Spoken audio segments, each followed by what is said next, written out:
So I wanted to help those of you out who may be new to Dungeons and Dragons and would like a bit more of a deeper dive into each of the 12 different classes in D&D.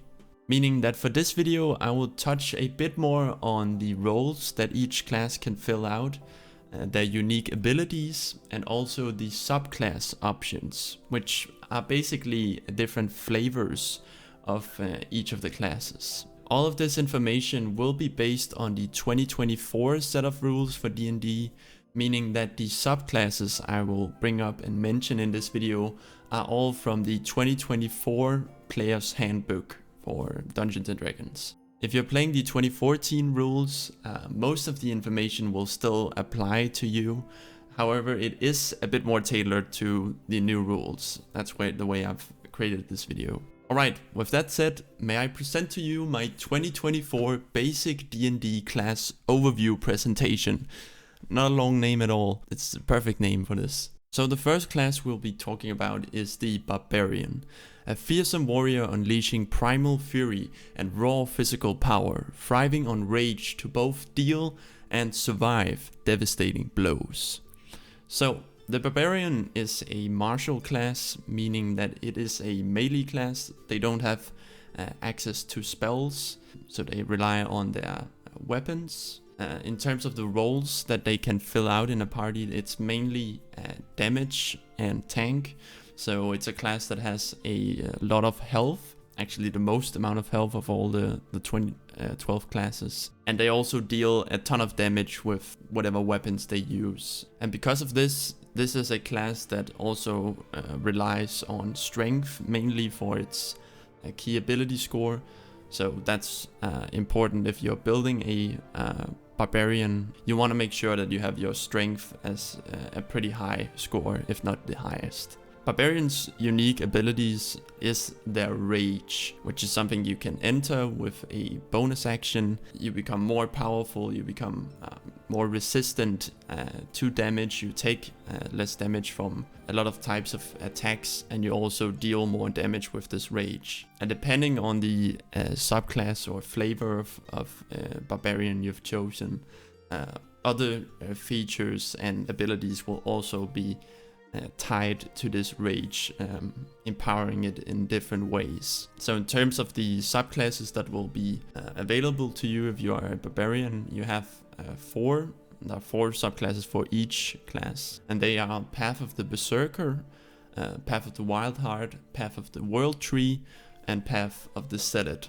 Path of the Berserker is definitely the most stereotypical Barbarian. So if you want to play something that's very classic Barbarian with rage and some extra damaging abilities, it's a very damage focused subclass. I'd go with the Berserker. You also have Path of the Wildheart, and this subclass allows you to pick different animal creatures that empowers your rage and gives you certain abilities depending on which animal, almost like a spirit animal that imbues your Barbarian with certain types of powers. And then we have Path of the World Tree, which is a bit more of a supporting Barbarian. It has a little bit more utility in terms of being able to help allies out. So yeah, a little bit more supporting abilities. And then lastly we have Path of the Zealot, which is very much a damage dealing Barbarian, which also gains some self-sustaining abilities, so you'll be more hard to kill with this subclass, but a little bit more self-centered, not as many abilities as, let's say, the Wildheart or the World Tree that will help out your allies or teammates. The Zealot is a bit more of a self-centered. So that's the Barbarian. Moving on to the Bard. A master of performance and magic, weaving inspiration, charm, and spells to uplift allies and outwit foes. So Bards are a bit of a mix. They're mainly a spellcaster, meaning they mainly use their magic, but you do have some options in terms of which subclass you pick that will also let it be a little bit more of a martial character as well. where you can do a little bit more melee combat with whatever weapons you have. Bard's roles are a lot more versatile. They're mainly a supporting class, but they also have healing abilities, like Healing Word and Cure Wounds. And they can also be a bit of a damage dealer as well. So it's a very versatile class.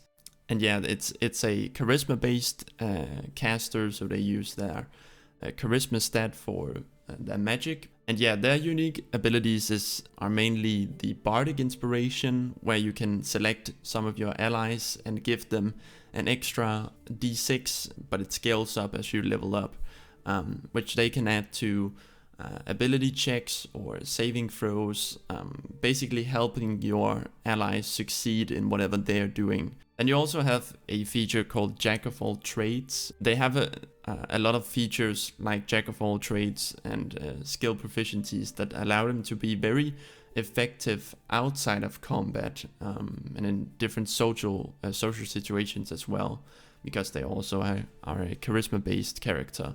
In terms of the subclasses for the Bard, you have the College of Lore, which is sort of the basic Bard. This one gives you a lot more skill proficiencies and allows you to be more skilled and know more about certain types of things, leaning into the supporting role. And you have College of Valor. The Valor Bard leans a bit more into combat and a bit more into the martial mix, with both spellcasting and martial, because they get extra attack, so they can attack multiple times. So if you want that blend between having a combat bard that also casts spells and inspires your allies, I'd definitely go with the Valor Bard. You also have a new subclass for the 2024 edition called the College of Dance, which adds a lot more mobility and also some extra damage through different unarmed strikes, where you can do kicks and this more mobile dancing bard if you want a little bit more mobility and also being able to help your allies move around more. And then you have College of Glamour, which is also one that leans more into the support healing type of bard. Kind of similar to the Lore Bard. This one just leans a bit more into the supporting your allies and less heavy on your own skills and stuff like that. Moving on to the next class, we have the Cleric. A divine agent wielding holy power to heal, protect, and smite, guided by faith in their deity's will. So clerics lean heavily into the gods of whatever world you're playing in, and deities, and have this devotion and faith, and that's where they get all their powers from. The Cleric is a spellcaster, and although they are often brought up in terms of being a class that heals allies, that's what they're most well known for, and they are the most effective healing class in Dungeons and Dragons, they can also fill out a lot of other roles. They can also be supporting or a damage dealing as well. So you're not limited to playing a healing cleric. And cleric's key ability score is Wisdom, which empowers their magic. So want to make sure you have your Wisdom up high. In terms of their unique abilities, they have something called Channel Divinity, which is not really a specific type of ability, because it's very customized to the different domains you have. So it will do different things depending on the subclasses you see below, but it's kind of an extra resource outside of your spells and spell slots. Then in terms of the subclasses, they are divided into 4 different domains you can pick from. The domains can be a bit dependent on what type of god your cleric is worshipping. If they're worshipping a god that stands for certain types of things, some of these domains might be more fitting. So yeah, that's something you can keep in mind. But you have, first of all, you have the life domain, which is the very heavily healing cleric. You'll get some more ways to heal your allies, some more powerful healing abilities. So that's the one you want to go with if you want to really focus in on being the healer of the team. But you also have the war domain, which is the complete opposite. It's a damage dealing cleric that will gain more powers and ways of using their melee weapons and dealing more damage. So that's also an option.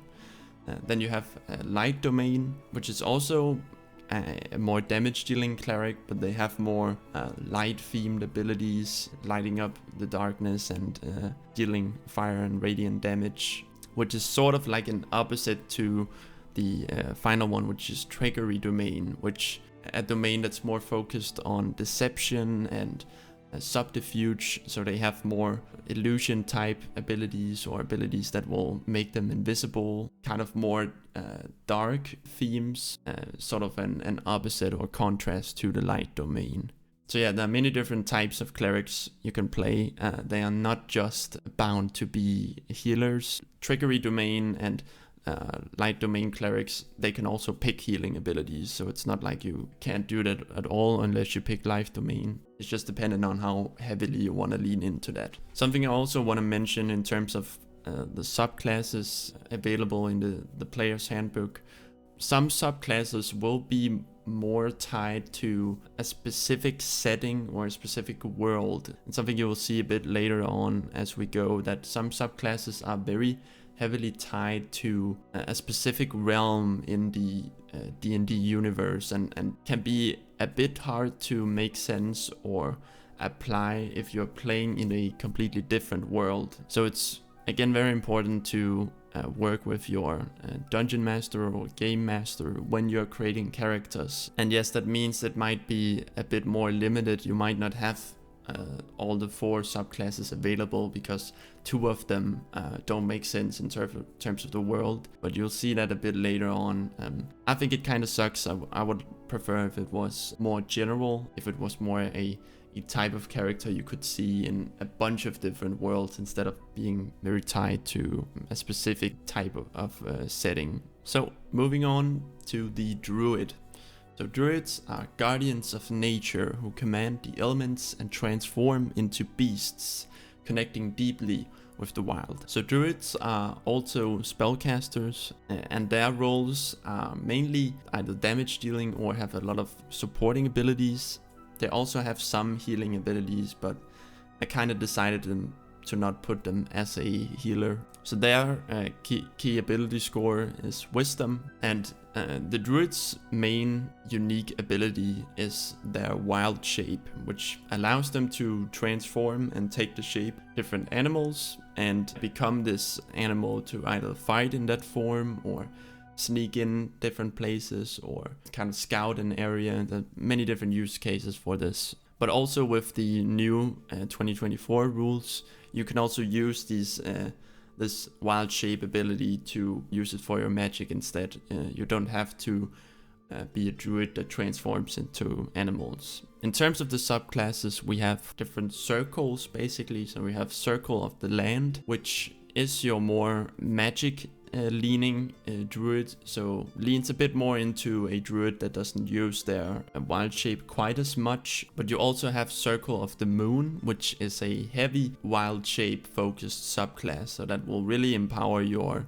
wild shapes if you want to play and use your animal forms and fight in those, if that's something that's interesting to you. I'd go for Circle of the Moon. You also have Circle of the Sea, which is sort of a water themed druid, so you'll get these special ability that creates this kind of wave around you, allowing you to push different enemies and deal damage to them, and some other like water themed spells. Yeah, so if you want to be a water themed druid, that's also an option. And then lastly, you have Circle of the Stars, which is quite a unique subclass. It gives you some different kinds of forms you can transform into that are dependent on different constellations of stars. So you get some entirely unique star-themed forms. A bit more of a supporting druid, I would say. Quite unique with this whole star theme. If that's something you're into, maybe check out the Circle of the Stars. Next up, we have the Fighter, a versatile martial expert excelling in weapon mastery and tactics to dominate any battlefield. So Fighters are a martial class mainly. They do get the ability to get some spellcasting as well with a specific subclass, and their roles are for the most part damage and tanking, leaning into sort of the same things as the Barbarian does, but in a very different way, in a much more tactical way. And their key ability scores are both strength and dexterity. It kind of depends on which types of weapons you'd like to use. So Fighters kind of have a stereotype of being a very basic class, which I think to a certain degree is true, but it's also one of my favorite classes because it's also a really customizable class. You can build a ton of different types of fighters. It's one that I like to play over and over again because I feel like it doesn't really get boring, because I can build a fighter that, like this dwarf on this picture, one that wields shields and a sword, or I can do one with a big great axe, or more almost like a roguelike with daggers and stuff. So it has a ton of different ways you can customize it, because it's really good with any type of armor and weapons. It's definitely one of my favorite characters or classes, along with the Cleric as well. So Fighters' unique abilities are, for the most part, it's Action Search. Action Search is an ability that's quite simple.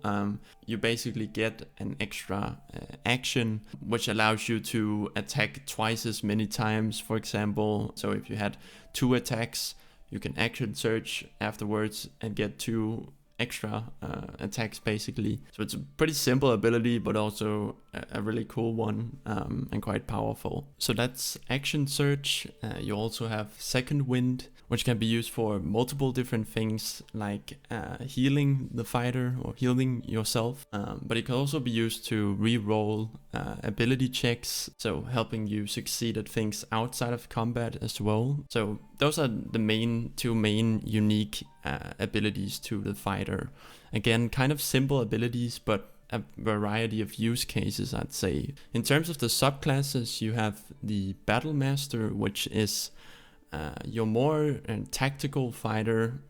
It gives you the ability to select different battle maneuvers, which does different things like disarming your opponents, or making them fall, like tripping them on the ground. Multiple different things you can choose between, that adds a little bit more of that versatility or variety into combat, so you don't always have to do a basic melee strike. That can get a little bit tedious sometimes. So yeah, that's a really fun subclass as well. You also have the Champion, which is probably the most basic of the fighters, but it's also really powerful. It doesn't give you a lot of extra abilities more than it just empowers your basic attacks, your basic melee attacks. Then you have the Eldritch Knight, which is the fighter subclass you want to pick if you also want to be able to cast spells as well. So that's why it's in the kind of cursive text up here, because that turns the fighter into kind of a martial and spellcasting class, allowing you to hit targets and cast like a firebolt or something like that on the same turn. So it gets that mix of a magic user that also fights with swords, which is really cool. And then you also have the Psi Warrior, which is sort of a fighter with telekinetic abilities. Yeah, kind of a unique fighter as well. Moving on to the Monk. So with the Monk, you can channel inner energy to perform supernatural feats, blending martial arts, speed, and spiritual discipline. So monks are also a martial class, and their main roles is damage dealing. You could maybe also put something like healer and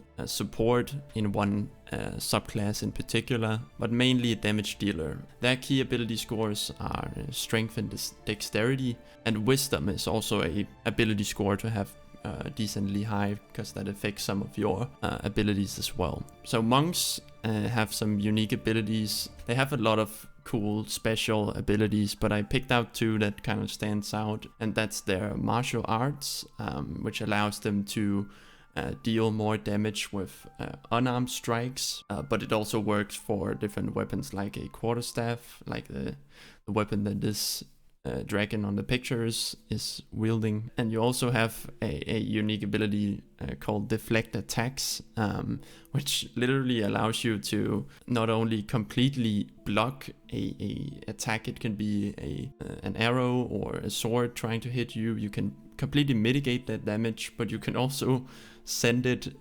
towards an opponent, so deflecting the arrow to a different target and dealing damage that way, which is super badass ability. It's a super cool class in general, monks, with a lot of mobility. In terms of the subclasses, you have Warrior of the Open Hand, which leans more into that unarmed combat.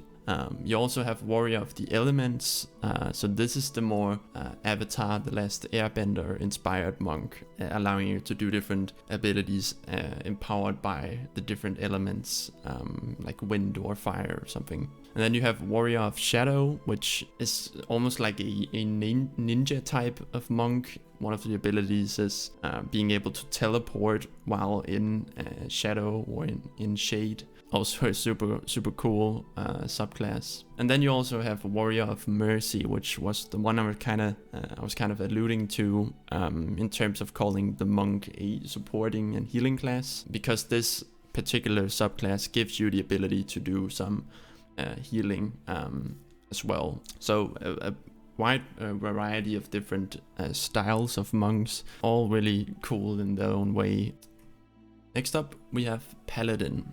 So, a holy knight bound by sacred oaths, combining divine smites with steadfast defense and healing. So, paladins are actually a blend of both a martial and a spellcaster. So, they are both a type of class that uses their weapons, shields, more physical attacks, as well as magically imbued, which is why when you look at the roles, all of the roles are there. They can both be used for damage dealing, they can heal, they can tank, and they can support. They can pretty much do everything.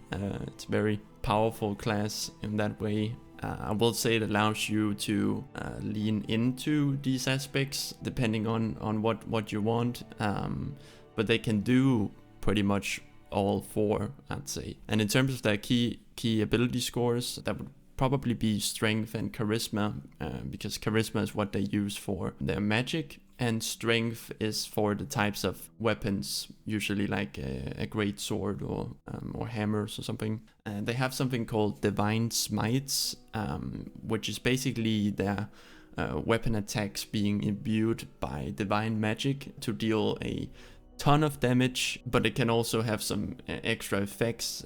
Some of them frighten their targets or push them away, depending on which type of smite you do. But on the other hand, no pun intended, they also have a ability called Lay on Hands, which basically gives them a pool of healing they can use to heal allies or cure them of different diseases like poisoned. So in that way they also have really good damaging abilities with the divine smites, but also their healing with Lay on Hands. And in terms of subclasses for the paladin, they are divided into the type of oath that your paladin character has kind of sworn themselves to. So each of these subclasses have like a code pretty much that your paladin follows this code. So yeah, they've sworn themselves to a type of oath, which the first subclass is Oath of Devotion, devoted to protecting the weak and defeating evil in the world. So sort of a more classic paladin. But you also have Oath of Vengeance, which is a bit more of an edgy, aggressive paladin that's again trying to gain vengeance on something they've sworn to avenge themselves. So yeah, a bit more offensive, aggressive, edgy paladin. You also have Oath of the Ancients, which is kind of unique. It's a more nature-focused paladin, so someone that's sworn to more of this natural balance, not really fighting necessarily to protect the weak for anything heroic, more than it's like keeping peace and balance in the world, and also get some more nature themed abilities and stuff like that. And then lastly you have Oath of Glory, which is completely heroic paladin that's destined to glory. So that's kind of the oaths you can pick between. Moving on to the Ranger. Wilderness savvy hunter, skilled in tracking foes, mastering ranged or melee combat, and taming nature. So Rangers are both a martial and spellcaster, sort of like Paladin. They have a little bit of both worlds, and their roles are mainly damage dealing and a few supporting abilities, mainly through their spells. They have this nature theme as well, sort of like the Druids do, and some of the subclasses. And their key ability scores are Dexterity and Wisdom. Dexterity is mainly for using bows and ranged weapons, and Wisdom is for their magic. So those two stats you want to have high on your character if you want to have an effective Ranger. In terms of their unique abilities, they have something called Hunter's Mark, which is basically an ability they can use to place on a creature, and they then deal more damage to that creature. And their subclasses are number one, the Hunter, which leans a bit more into that, using your bow more and getting specific attacks that makes that a bit more effective. You also have the Beastmaster, which is a ranger that leans more into having your own creature or your own beast companion that can be a different type of animal, like a tiger or a wolf or a bear that you can guide around in combat and helps you out. Then you have the Gloomstalker, which is a more shadowy ranger, has some ambushing abilities and a bit better at stealthing and keeping themselves hidden. And then you have lastly the Fey Wanderer, which is kind of a Fey themed subclass. It's a bit tied to something called the Fey Wild in or the Fey realm in the Dungeons and Dragons world. So if the world you're playing in doesn't really have like a Fey world, this subclass might not make as much sense. Moving on to the Rogue, a cunning and dexterous adventurer excelling in stealth, precision strikes, and navigating the shadows. So rogues are mainly a martial class. They can also, like fighter, pick a specific subclass and gain some spells as well. Its main role is dealing damage, and they use their dexterity both for their armor class, because they wear light armor for the most part, but also to empower their weapons that are like daggers or short swords. So rogues have this their main unique ability is something called sneak attack, which is basically a much more empowered weapon strike that deals a lot more damage, but they can also empower this sneak attack with other things like putting poison on their blades as they strike, possibly poisoning their enemies or making them trip. So there are more things you can do with this sneak attack ability than dealing damage, but this main class is all built around trying to get as many of these sneak attacks as possible, and they have other abilities that allow them to do so by hiding or teaming up with other players and characters to try and gain something called advantage, which is what they need to get a sneak attack. So yeah, it's kind of your classic more scoundrel, often like a criminal, and that's also why one of the subclasses is a thief. It's the thief subclass, which gives you more abilities or features that help you navigate different areas like a city, and giving them more tools to different things that a thief would want to achieve. You also have the assassin, which is more leaning on assassinating opponents and dealing higher damage, and kind of like that more almost Assassin's Creed type rogue. And then you have the Arcane Trickster, which is a rogue with well, spellcasting, sort of like the Eldritch Knight for the fighter class. And you also have the Soul Knife, which is a bit of a unique one, where it's kind of a rogue with some psychic abilities as well, and they get to summon this knife they can use. Yeah, a bit of a more wild rogue. Then we have the Sorcerer, a natural-born spellcaster infused with raw magic, shaping arcane energy through innate talent. So sorcerers are spellcasters that are, in terms of the lore, they are somehow born with this magic and have this ability innately within them. And they are mainly a damage dealing in terms of their role, and their key ability score is charisma, because that's what they use to empower their spells. And sorcerers gain this unique ability called sorcery points, which is basically a kind of currency they have that they can use to use something called meta magic, which allows them to empower their spells in different ways, like duplicating a spell, so making the spell from one single firebolt, for example, into two, so they can hit multiple targets. You can also extend the range of a spell. So these sorcery points gives sorcerers a lot more ways they can use their spells, and adds a little bit more creativity and versatility than regular spellcasters. And in terms of their subclasses, sorcerers are very heavily dependent on something I spoke about earlier. Most of their subclasses are kind of dependent on the type of world you're playing in. For example, the very first one, called Draconic Sorcery, that's a subclass based on the fact that you are somehow a descendant of some sort of like dragon or dragonborn, and thus have this draconic bloodline and stuff like that. Even have like scales on your skin. And although dragons might be very, very common in a fantasy setting, any fantasy setting, if you were playing a particular type of D&D setting that your dungeon master made, where dragons aren't a thing, well, it's kind of hard to play a draconic sorcerer or a draconic sorcery subclass, because it doesn't really make sense in the world. So that's one less subclass you have available. But you also have something called wild magic, which is a bit more of a chaotic sorcerer, that adds the possibility of every time you're using your spells that something crazy will happen. You roll the dice, and sometimes something good and sometimes something bad happens. Just be prepared for a bit more chaos if you're playing the wild magic sorcerer. And then the third option is the aberrant sorcery.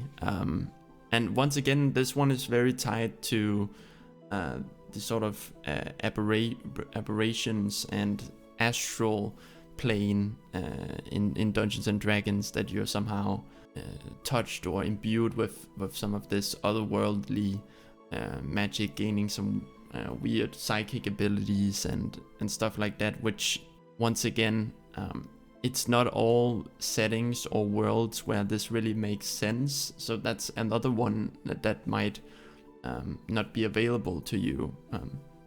And it's kind of the same with the clockwork sorcery. That's a sorcerer that gains some abilities with like time and altering different roles and stuff like that.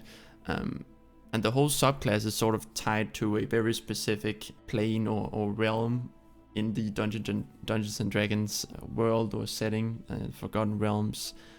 That's all involving these like clocks and mechanical things, which again might not fit to the world. So it's like, well, if your world doesn't have like a weird astral otherworldly plane with alien creatures, and it doesn't have this specific clockwork mechanical realm, well, then you only have wild magic and draconic sorcery you can pick from. Yeah, that's just kind of how it is. It's something to be aware of, and sorcerer is just so happens to be one of the classes that is very heavily affected by this. Moving on to the Warlock, a wielder of forbidden power granted by a pact with a mysterious and otherworldly patron. So Warlocks are spellcasters like the Sorcerer, but they gain their power through some sort of pact they've made with a patron of sorts. So they've traded something to gain this power, which they did not already have, or they did not learn it. And their roles are mainly damage dealing and also some supporting abilities. Their key ability score is also charisma, like the sorcerer, because their spells get more empowered by this stat as well. And in terms of their unique abilities, they have something called pact magic, which is a unique way that warlocks spells and magic works, where they don't get as many spell slots as some of the other characters, so they can't really cast their spells as often as some of the other classes can. Pact magic makes these few spells that they can use more powerful generally. They also have something called Eldritch invocations, which are also unique to the Warlock, allowing them to empower themselves, kind of as a workaround for the pact magic or the magic spells not being able to be used as often. Some of their other abilities that they can use more often get more empowered, or can be strengthened in different ways with these invocations. And in terms of Warlock subclasses, they are all tied to which type of patron you have your pact with. So the first one, and the most classic Warlock subclass, is the Fiend, meaning you have a pact with a devil. And the Fiend subclass gives you some more self-focused abilities, things that allow you to stay alive. It leans a bit more into the damage dealing and this more kind of evil side. Then you also have the subclass called the Great Old One, where you have a pact with this more otherworldly large being that's kind of ambiguous. It's like existing on a whole different plane, and this subclass gives you some more psychic abilities, being able to telepathically communicate with your allies and people, and gives you some more weird otherworldly features and stuff. Then you have the Celestial patron, so you have a pact with kind of the opposite of a devil. It's more of an angelic celestial being, and the Celestial subclass also gives you more healing and some supporting abilities as well. So it's sort of the opposite of the Fiend as well in that regard. You can play a bit more of a supporting Warlock as well.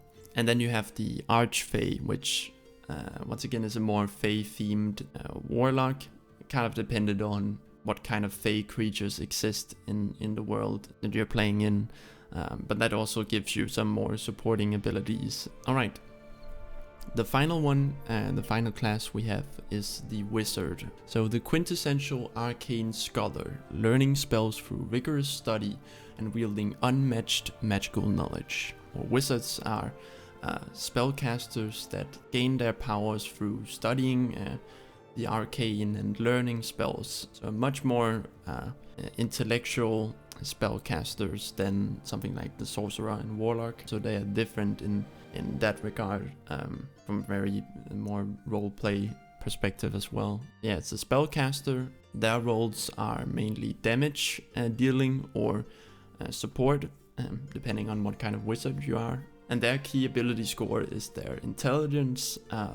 They're the only class of these 12 that really rely on intelligence, but that's what they use to empower their spells. And their unique ability is the fact that they have like a spell book. They can write down if they find different spell scrolls that they don't already have written in their spell book. They can take some time to copy those spells into their spell book, and thus like learn spells as they go, and not just when they level up. This depends on how available that spell scrolls are in the game you're playing.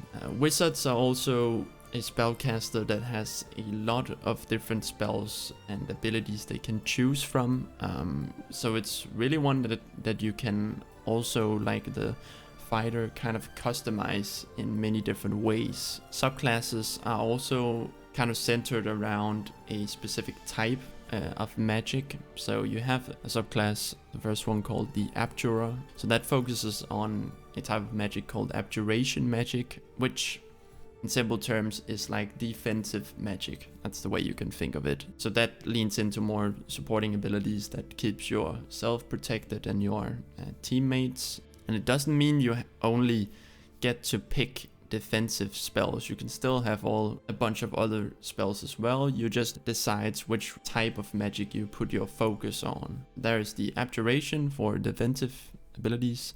There's also the Diviner, which the Diviner is more focused on divination magic, and they also get something called Portent, which allows them to do stuff like see into the future, so that more divine wizard. Then you have the Evoker, which is a wizard subclass that focuses more on the more explosive and damage dealing spells, like your firebolts and lightning bolts, and putting your center there. If you want to be a full-on damage dealing wizard, you can go with the Evoker. And then lastly we have the Illusionist, which is more focused on sort of like the trickery domain from Cleric. It's more focused on illusions and deception and distracting foes, being that support role in a different way of distracting. So that's basically it. That's all the 12